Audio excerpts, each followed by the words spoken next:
Every story from Shortwave NPR Science Podcast starts with a question. Like, why do we have nightmares? How does AI affect my energy bill?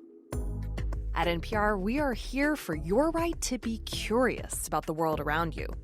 Follow Shortwave wherever you get your podcasts, because the more you ask, the more interesting the world gets. Think is brought to you by Progressive Insurance. You're listening to this podcast, so I know you've got a curious mind. Here's a helpful fact you might not know. Drivers who switch and save with Progressive save over $900 on average. Pop over to Progressive.com, answer some questions, and you'll get a quick quote with discounts that are easy to come by. In fact, 99% of their auto customers earn at least one discount. Visit Progressive.com and see if you can enjoy a little cash back. Progressive Casualty Insurance Company and affiliates national average 12-month savings of $946 by new customers surveyed who saved with Progressive between June 2024 and May 2025. Potential savings will vary.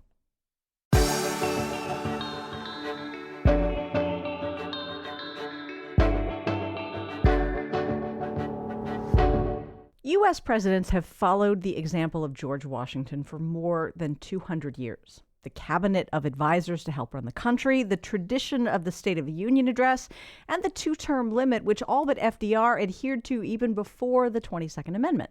But there is one important component to Washington's presidency that his successors did not share. Washington really didn't want the job. From KERA in Dallas, this is Think. I'm Chris Boyd. His fellow founders understood that Washington would bring a sort of gravitas to the new government they were building at the Constitutional Convention. As my guest will tell us, our first president had to be talked into even attending that gathering in 1787, not least because he defined himself not as a politician, but as a soldier. But when duty calls, a good soldier responds. H.W. Brands is Jack S. Blanton Senior Chair in History at the University of Texas at Austin. His newest book is American Patriarch, The Life of George Washington. H.W., welcome back to Think. Nice to be with you, Chris. The word patriarch is a little bit freighted these days. You mean it in the finest, most honorable sense here, I gather. Yeah, and even in a biblical sense, as maybe we'll get to when I get sort of toward explaining the underlying or the overriding theme. But yeah, the father of the nation. So Washington was not the firstborn son. He needed a job of some kind when he reached the age of majority. How did his early career as a surveyor play into his strengths? The biographer is able to pick up Washington when he's a teenager, middle teenager, and he heads off on a surveying trip.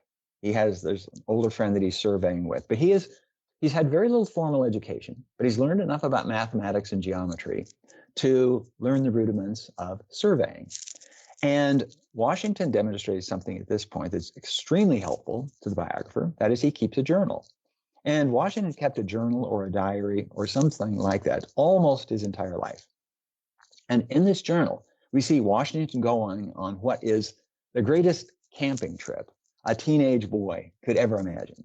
So it's pouring rain, it's snowing, they're falling through the ice on the river, they're getting drenched, and Washington, for one, is having a terrific time. He discovers something about himself at this point. He discovers he really likes being outdoors, and he's resourceful. And so bad weather doesn't put him off, it simply adds to the challenge. And so it's going to turn out that Washington is going to make his greatest mark on the world out of doors. And it's at this point that he realizes he can function quite well out of doors. Not everybody does. You mentioned, H.W., that Washington could function really well outdoors. This, of course, would serve him well as a soldier. He was 21 when he was commissioned by the colonial governor of Virginia to carry this consequential message to the French that they needed to be out of British territory. Was that a tender age for a job that big, even back in the 18th century? Yes, it was. And some of this had to do with the fact that, as I say, Washington was very adept in the outdoors. He was an excellent horseman. This is a big deal in Washington's time. But he also was familiar with the territory he was traveling into. The disputed region was what is now Ohio and western Pennsylvania. The British claimed it under the claims that they had made for Virginia and Pennsylvania under British law. The French claimed it from having explored the Mississippi Basin, which included the headwaters of the Ohio River. And so there was this diplomatic dispute, and the governor of Virginia is looking for somebody to carry a message to the French. Whoever the French commandant in the area is, first of all, find that French commandant and then deliver him this message saying, you got to get out of here or there's going to be trouble. And Washington, as I say, is a good man in the woods, and he has been in the area. This is something that not many Virginians had been. So he has these two marks in his favor, and he gets the job. He would ultimately find his calling as a soldier in the French and Indian War. Will you talk a little bit about the temperament that he brought to both military strategy and also to commanding other people?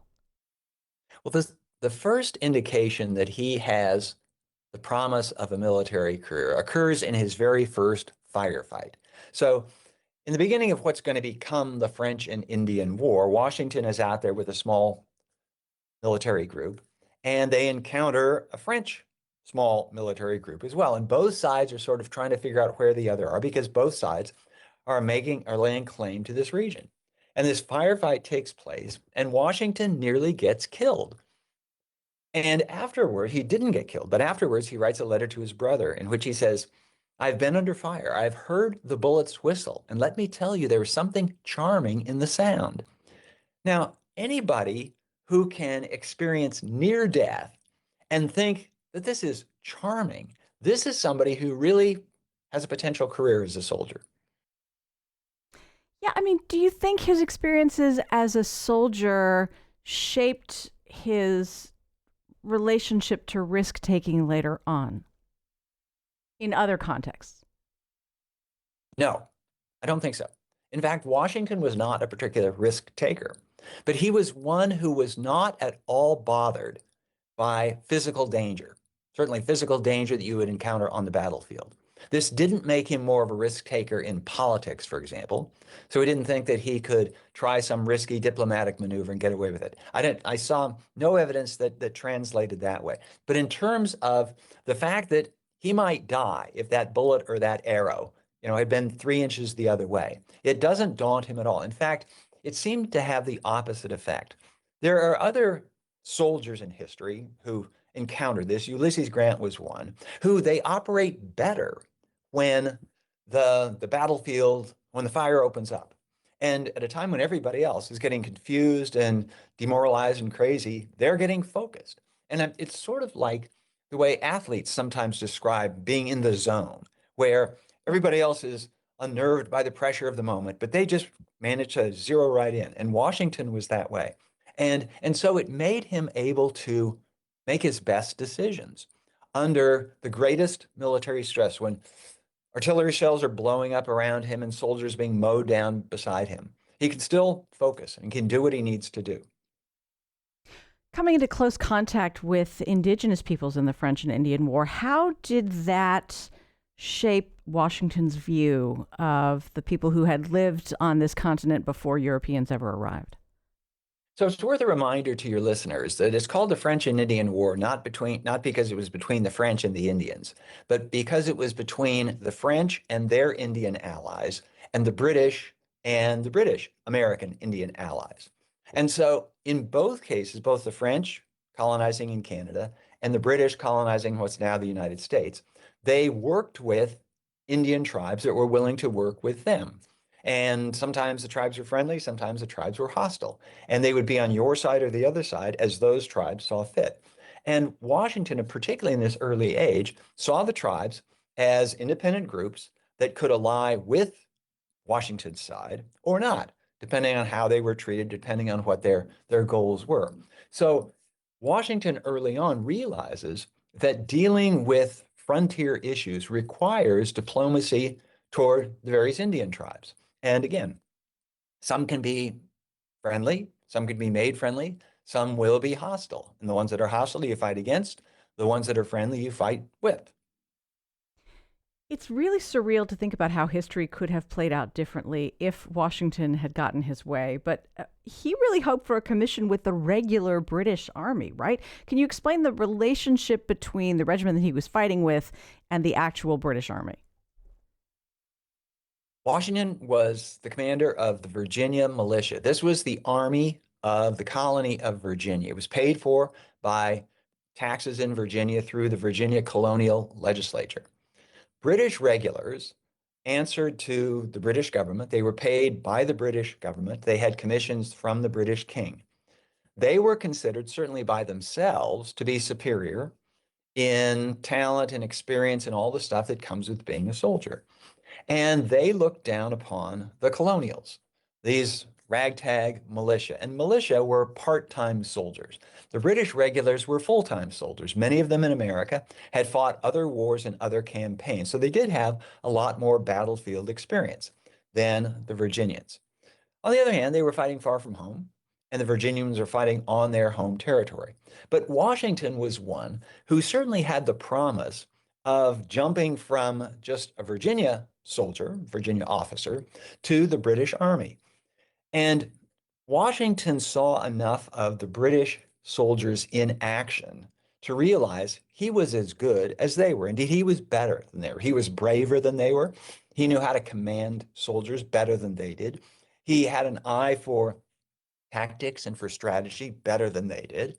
And in a couple of key battles, when they came under fire, especially from Indians who were fighting in a different way than they were used to from the battlefields of Europe, and they had no way of retaining their composure while Washington did. Washington thought, and this was a critical career decision for Washington, he realized, I'm simply better at this military game than they are. And it occurred to him that if the British were smart, they would basically draft him into their army, make him a British officer. And at one point during the French and Indian War, because he was having trouble with British troops who were supposed to be under his command, but did not follow his orders, disdaining the orders of a mere colonel of the provincial militia, he went to the commander, the British commander-in-chief of forces in North America, and said, how about a military commission in the British Army? Then they will have to pay attention. And for his own reasons, political reasons, the British commander-in-chief said no. He had political issues he had to deal with. But if he had said yes, and it wasn't unheard of for the British to commission a provincial, a colonial officer into the British Army, but they didn't do it with Washington. And if they had, well, I'm sure it occurred to some of them later that they wished they had, because the top soldier of these rebels, once the American Revolution breaks out, could have been a British officer, and maybe he would have been fighting on the other side. Before they drove the French out, the British government had a vested interest in keeping their own British colonists happy. How did the end of the French and Indian War lay the groundwork for American colonists to be extra irritated by the facts of British rule? There was always a tension between, I'll call them the British Americans, the American colonists, who still considered them a subject of Britain, and British living at home. Because the Americans, they went out to the colonies, and over the space of 100 years or more, depending on the colony, they got used to having their own way. They got used to self-government. The government in London paid very little attention to what the colonies were up to, except in moments of international war, when the British government needed the colonists to help fight the French. Now, Britain's wars against France were international wars. They were hardly confined to North America. They were fought on the Atlantic. They were fought on the battlefields of Europe. But North America was a key theater of war. And so the British government at home wanted the Americans, their American colonists, to fight against the French.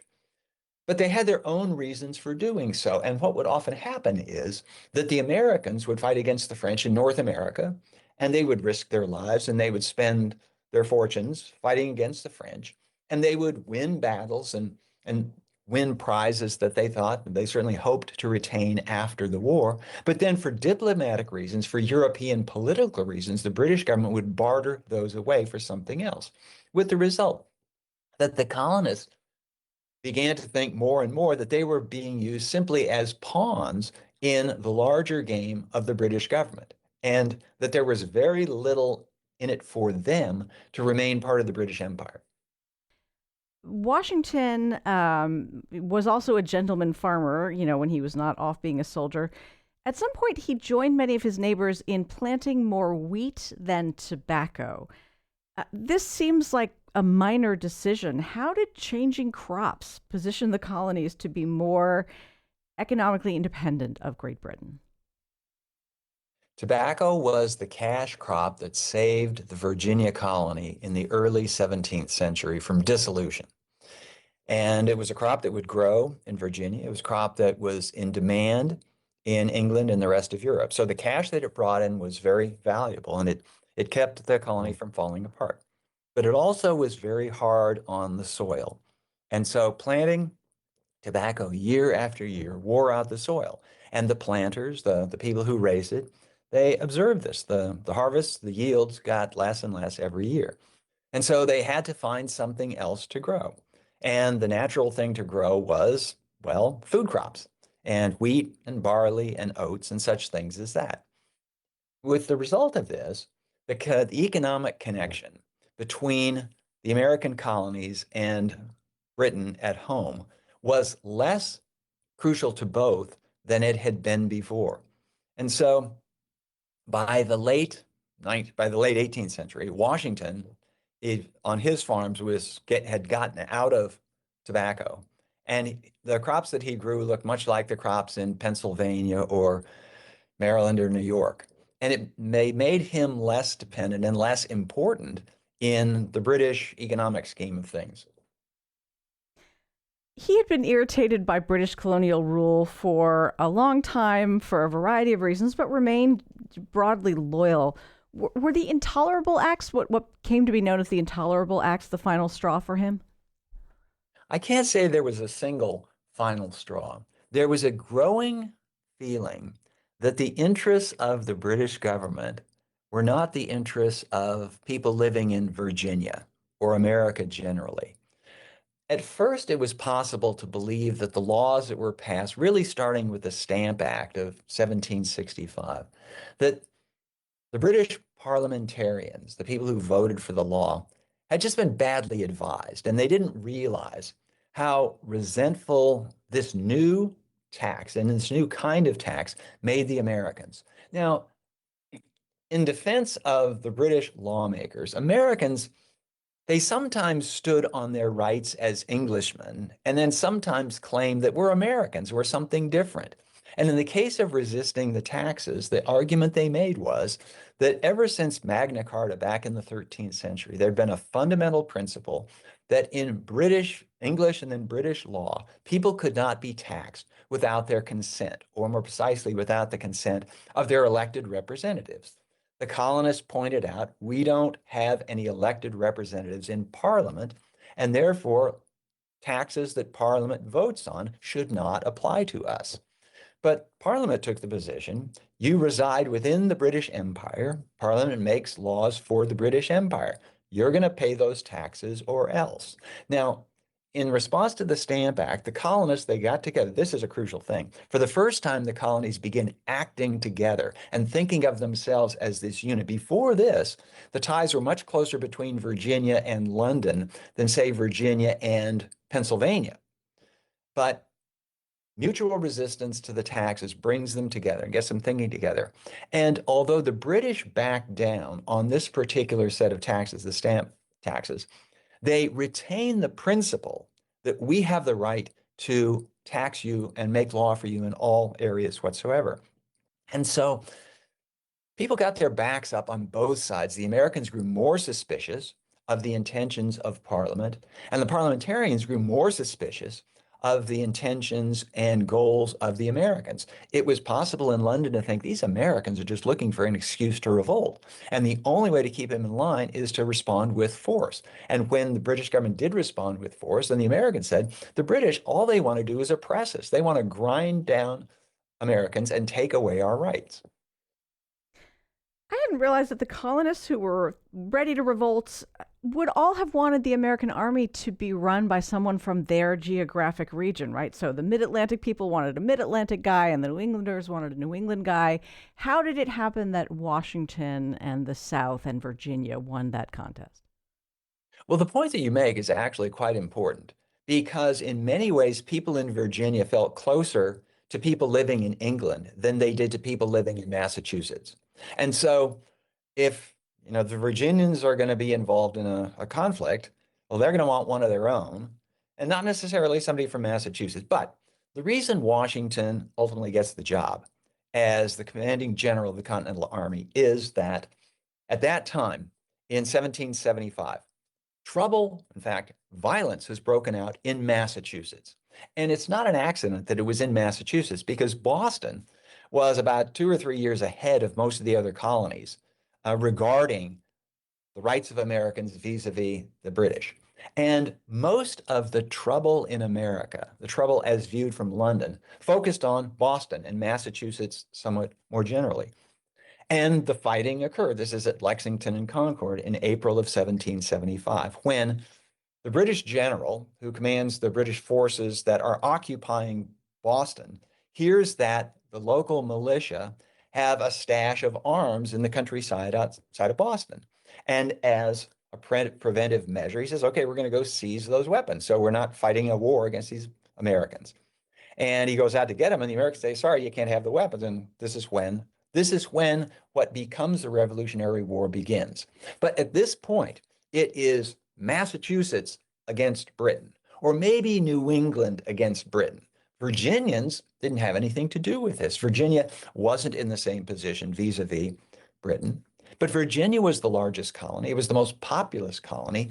And in order for Britain to get the message that it wasn't just Massachusetts that's protesting what you're doing, the Continental Congress decided, led by John Adams from Massachusetts, he said, we got to get somebody from Virginia to run the government, to run the army, because that will make very clear. It'll make clear both to Virginians, our fight is your fight too, and it'll make clear to the British that the fight that you've gotten yourself involved in is not just Britain against Massachusetts, it's Britain against all the Americans, which would be a much bigger deal, of course. There, of course, was fighting before the Declaration of Independence, but how did the decision to seek full American autonomy sort of clarify the stakes for Washington? So Washington gets the job to be head of this Continental Army. And the Continental Army doesn't exist when he gets the job. He has to create it. And it's called a Continental Army, again, to underscore that this isn't just a beef of Massachusetts or New England against Britain. It's all of America. And it takes a while to put together this army. But Washington finds himself dealing with a military situation that occurred before he got the job. So the British fought the Massachusetts militia at Lexington and Concord, and on their retreat, they moved back into Boston, where they holed up in Boston. And at the time the Washington got the job commanding this new Continental Army, the British are in Boston. The militia from Massachusetts and Connecticut, they have them surrounded on the land side. They can't surround them on the ocean side because there's ocean there and there are British ships in the harbor. But Washington is trying to figure out, well, first of all, what do I do here? Do I try to defeat the British, capture the British army, drive the British out of Boston? What am I supposed to do there? But beyond that, what's the aim of this war? Anytime you go to war, you ought to have war aims. You ought to know what you're fighting for. And Washington didn't really know. The Continental Congress didn't give him explicit instructions what it is you're doing. You're going to defend American rights. Well, what does that mean? I mean, I guess it means don't let the British dominate New England, keep the British holed up perhaps, but does he have a long-term goal? And for the first slightly more than a year, when Washington was in command, this question of what the Americans were fighting for remained unanswered. And it was answered only when the Continental Congress in July 1776 adopted the Declaration of Independence and said, our goal is we are an independent country. And the goal now, General Washington, is to defend that assertion and make real American independence. And for Washington, it helped enormously because the soldiers who were fighting under him, they had limited terms of service. And when their 3 months or 6 months ran out, they wanted to go home. In part because winter came and there wasn't much fighting going on in the winter, and their wives and children were getting hungry at home, and many of them lived close by, so they just took off. But Washington couldn't rally them around any particular cause until the Declaration of Independence. And this is why when he got a copy of the Declaration of Independence, he brought all the soldiers around and made a very big deal. This is now what we are fighting for. We are fighting for American freedom. We are fighting for a country of our own.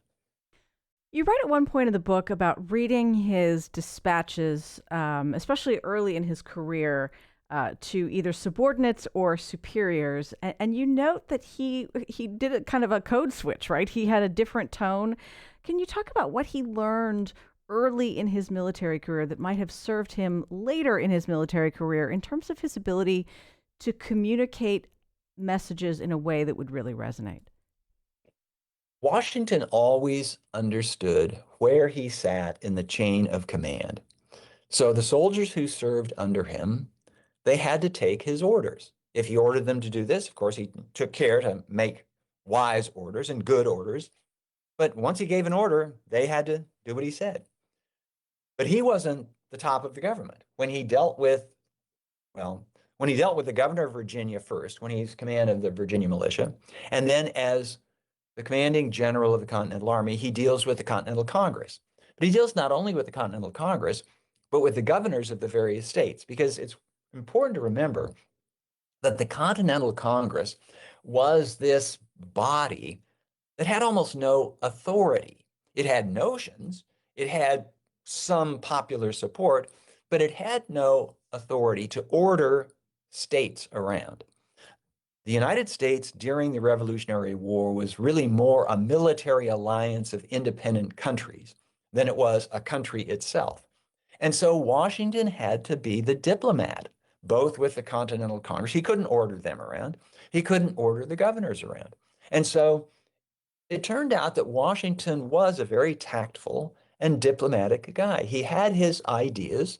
He had his beliefs about what was necessary for the army, what was necessary eventually to the success of the war effort. But he also understood that he had to appeal to the goodwill, he had to appeal to the patriotism of these people, his higher ups, that he couldn't order around. Before Washington ever became president, or before it was even suggested to him that he might take on this job, the British retreated, right? Years of hard fighting against Washington and his men. He could not wait to get back home and once again be a private citizen. And it's so interesting to think about King George III just trying to get his head around that decision.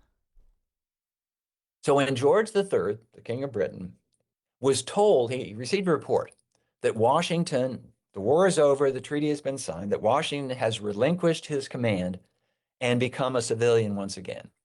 When George III heard this, he said, if this is true, Washington is the greatest man in the world. Now, Washington was a pretty good guy. I'm not sure that by itself made him the greatest man in the world, but it did show that George III's perspective on political and military power was different from Washington's. Now, Washington had no political ambitions. Such career ambitions as he had been fulfilled by leading the army of his country to victory over this great foe and into independence.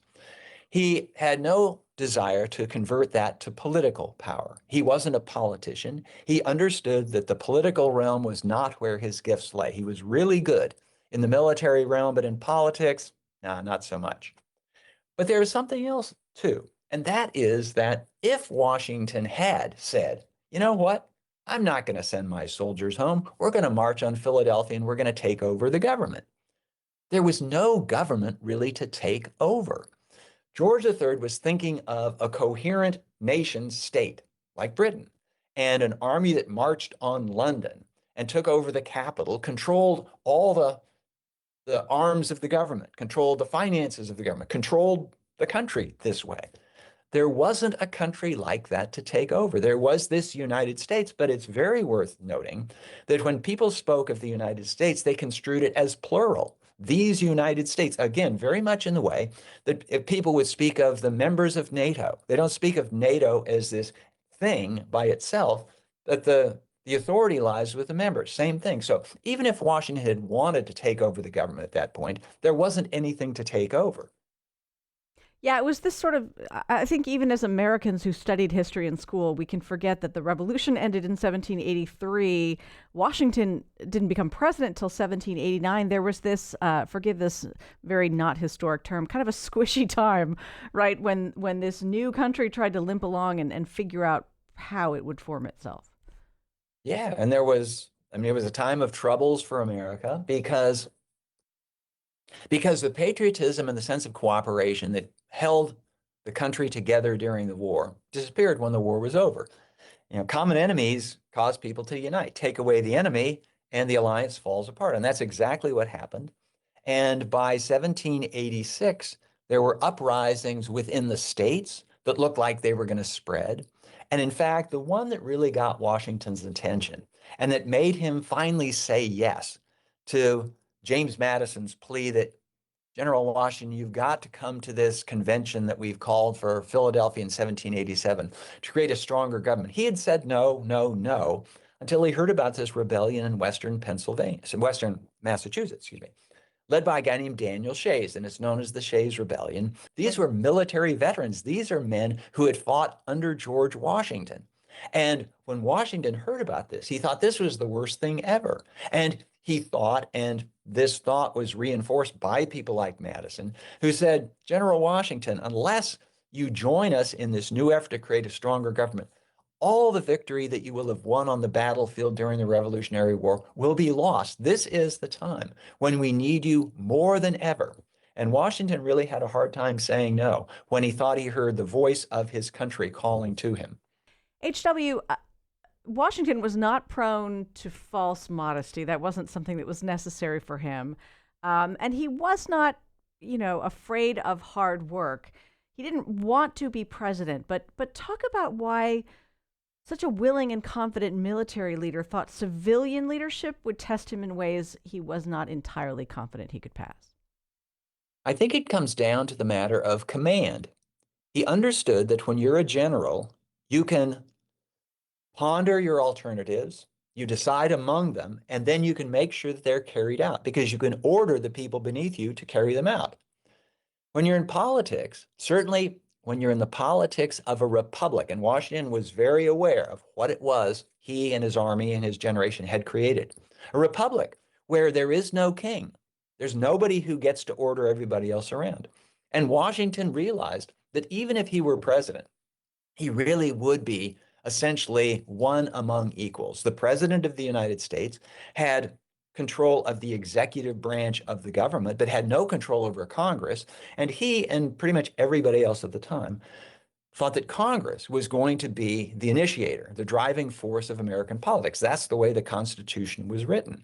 And so when Washington initially resisted the pleas of Madison, Hamilton, Jefferson, everybody, that he accept the presidency of this new government, he realized that this was not a particularly attractive job. There were probably going to be demands on the president that the president wasn't going to be able to fulfill because he didn't have the authority to do what Washington might have thought necessary to do. So he thought it was a bad deal. He thought that there were some questions about the office itself, but he also understood that his greatest strengths were not in politics. There were people who had more experience in politics, who had more just general inclination toward politics. For one thing, George Washington was not an effective public speaker. He rarely spoke in public, and he was surrounded by people who talked a lot. He knew Patrick Henry. There's somebody who could talk.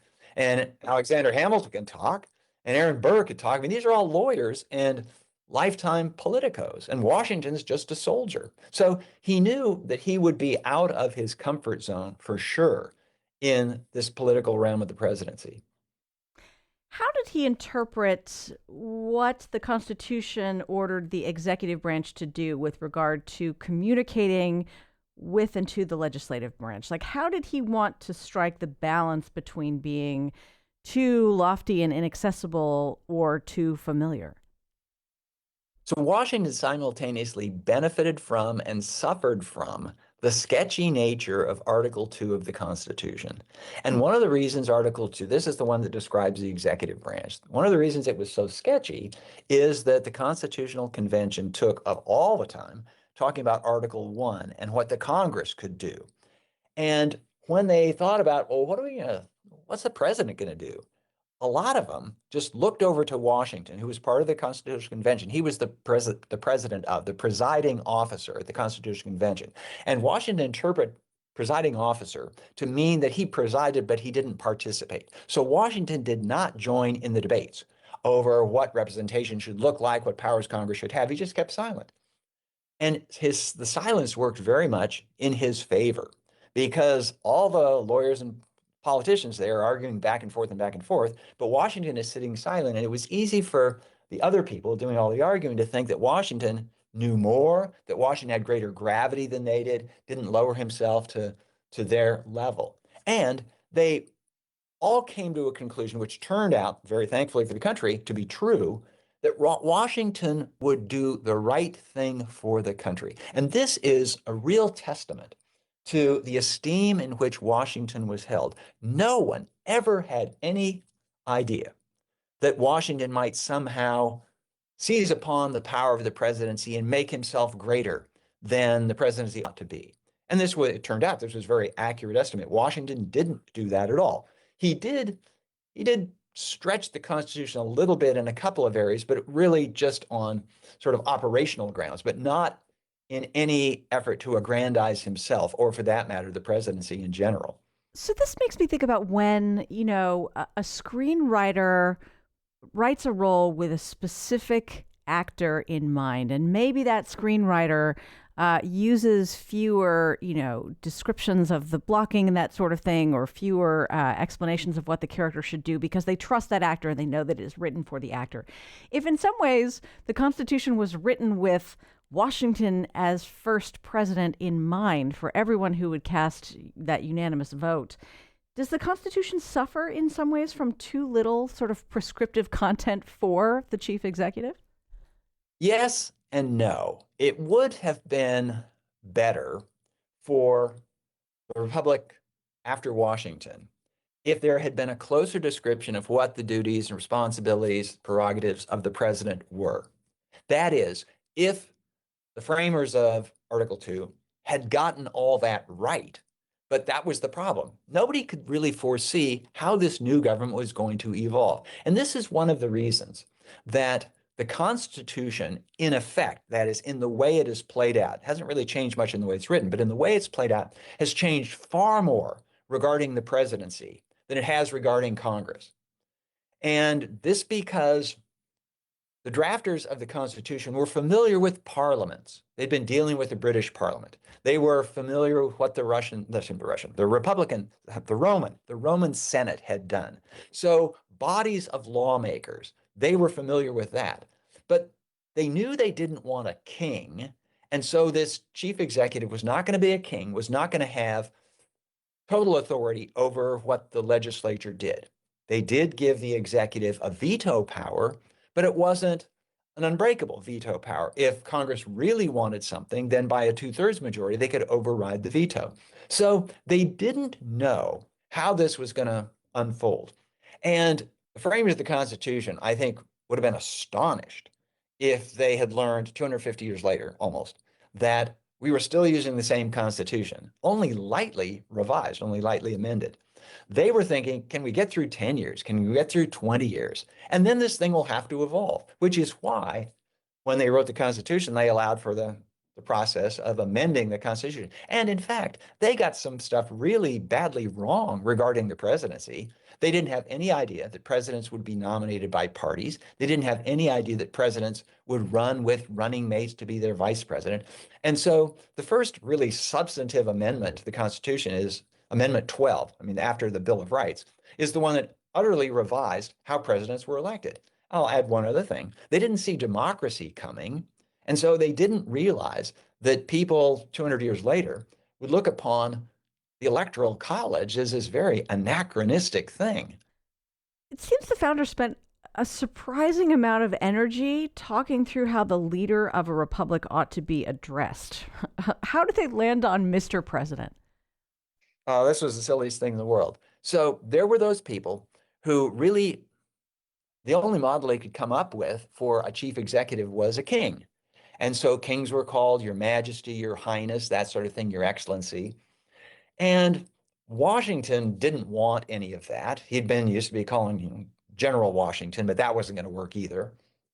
And so the Senate, for a time, was thinking something very high flown would be right.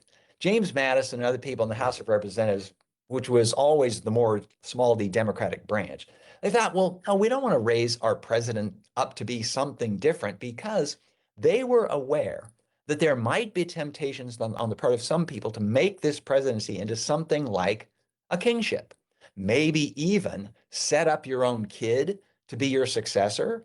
And so that's the way kings had sometimes eventually developed dynasties in history, and they didn't want anything like that. And so they wanted the president to be addressed just like an ordinary citizen. And so Mr. was a sign of respect, but it wasn't a sign of deference. So Mr. President, and Washington was fine with that, and that's the one that stuck. Did Washington have a thin skin?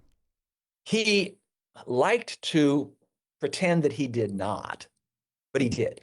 So people who insulted Washington, who mocked Washington, Washington never did anything dramatic like calling somebody out and insisting on a duel with them.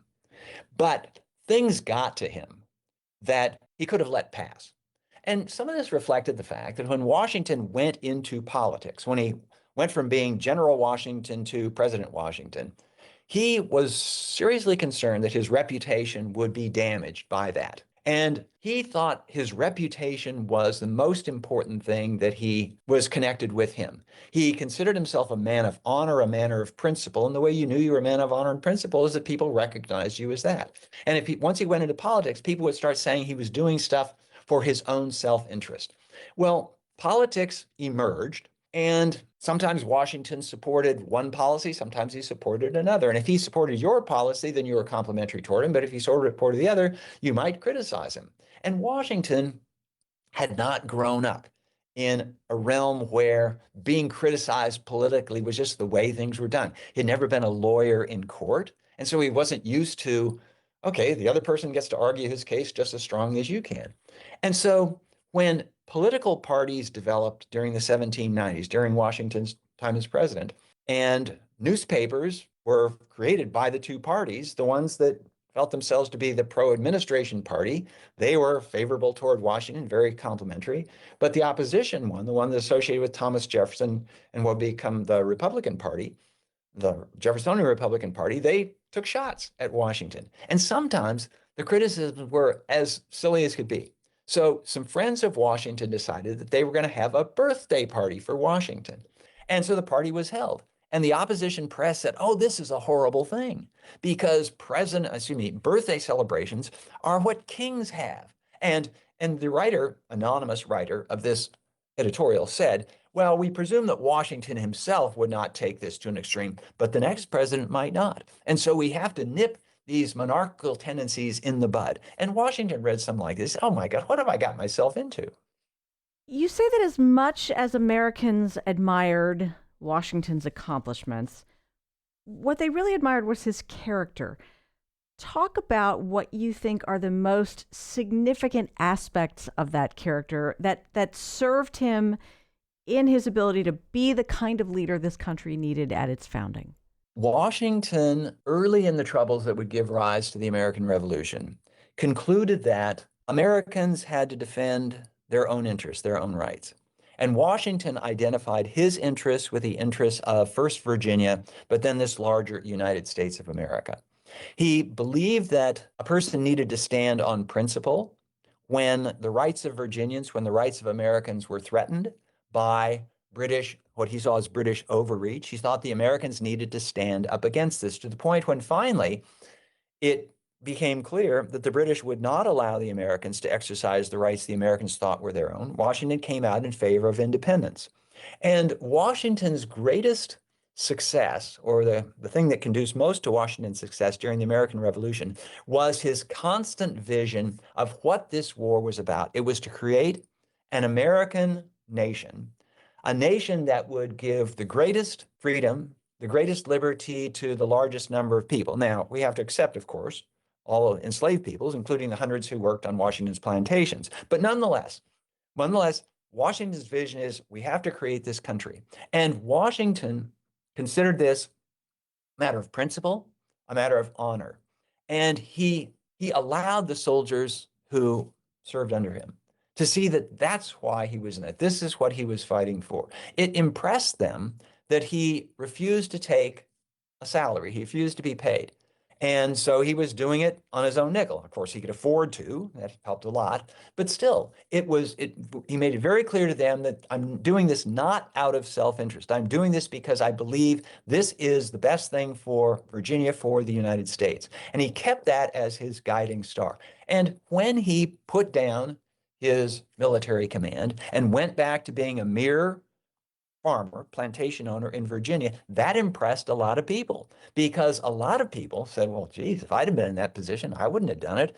Washington he didn't have the kind of ambition that a lot of other people have. And in fact, that everybody following him into the presidency would have to get to the presidency. For Washington, the presidency was essentially a victory lap for this great thing that he had already done. And this is why, when he left office after 2 terms, it wasn't that big a deal. In fact, it wasn't done primarily out of interest for the future of the United States and for setting a good example for his successors, where you should leave after 2 terms also.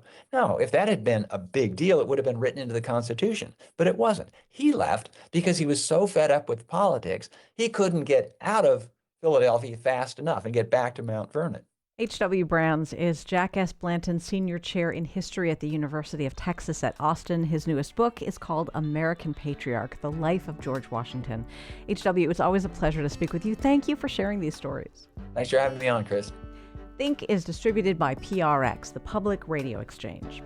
Again, I'm Chris Boyd. Thanks for listening. Have a great day.